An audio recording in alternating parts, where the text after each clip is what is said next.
Hello दोस्तों, Sunny electronic channel में आप सभी का स्वागत है। आशा करते होंगे सभी ठीक ठाक होंगे। आज हम आपको बताएंगे नया फैन वाइंडिंग करके फिटिंग कैसे किया जाता है। ये हमने मोटर नई वाइंडिंग करी है। तो सबसे पहले आपको दोनों कवर निकाल लेने हैं।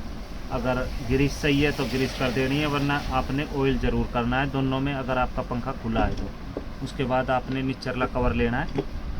निचरला कवर लेने के बाद इस रिंग को इस कवर पर सेट कर देना है। कई तरीक़ों से फैन सेट होता है, मैं आपको ये सिंपल तरीका बता रहा हूँ। कति ऐसे कर देना है। उसके बाद एक स्प्रिंग आता है जो हमारी मोटर की निचरली तरफ में लगता है, ऐसे स्प्रिंग लगा देना है और फैन को बंद कर देना है।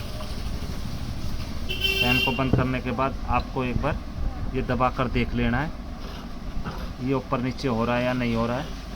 उसके बाद जब आपका दूसरा कवर लगेगा ये ऑटोमेटिक नीचे की तरफ में चला जाएगा।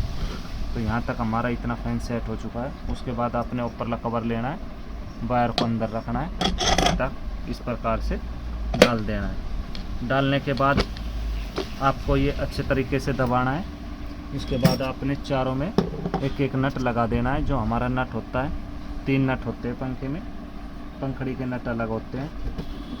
अगर हमारी वीडियो पसंद आए तो वीडियो को लाइक ज़रूर करना दोस्तों।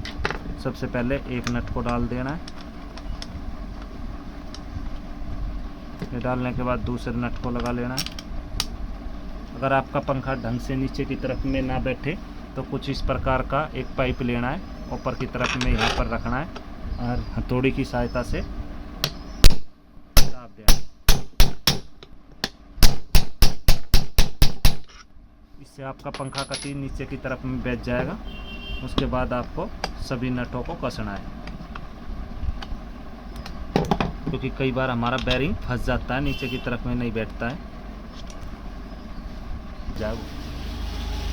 उसके बाद नट कसने के बाद आपने नट की स्क्रू में 3 बार हथौड़ी ज़रूर मारनी है, ताकि कहीं से आपका पंखा टकराए। तो ये देख सकते हो पंखा कहीं नहीं टकरा रहा, फ्री हो चुका है। उसके बाद चिमटे की सहायता से चारों वायर को बाहर निकाल लेना है। ये आसान तरीका है। आप टेस्टर का यूज करेगा तो जल्दी से वायर बाहर नहीं निकलेगी। तो हमने 2 वायर को निकाल दिया एक साथ में।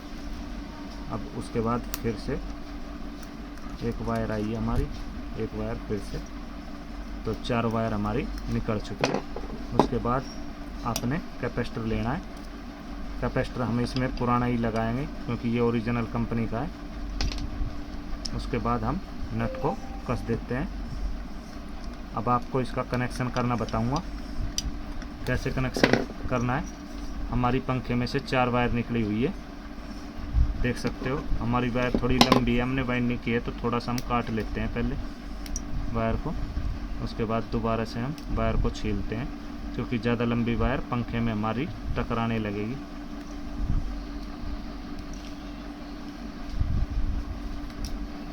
क्रम्पटन का ये फैन है।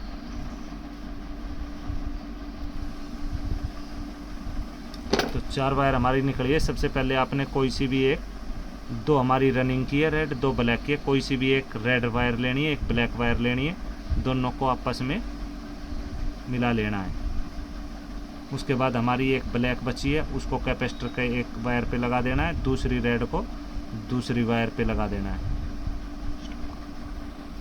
तो हमने जो रेड और ब्लैक वायर मिला दिया वो हमारा मेन हो गया।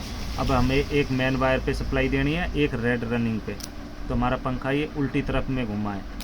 तो आपको इसके लिए क्या करना पड़ेगा,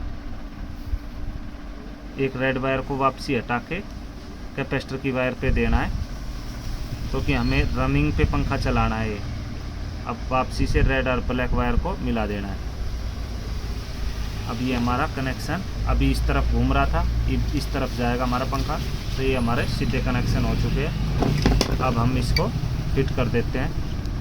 तो दोस्तों हमने कनेक्शन कर लिया है। सबसे पहले पंखे को चेक करने के लिए हमने सीरीज में लगाना है, चेक करना है कहीं से कोई फॉल्ट तो नहीं। अब हम देते हैं इसको मेन सप्लाई में। अब हम लोड चेक करते हैं हाथ से। अगर आपका हाथ से पंखा तुरंत रुक जाता है तो लोड नहीं ले रहा, स्पीड मंदी है। आप देख सकते हो पंखा रुक नहीं रहा है, कितनी स्पीड है इसमें, कितनी ताकत लगा रहा है। तो हमारे पंखे की स्पीड बेस्ट है। वीडियो पसंद आए वीडियो को लाइक करें।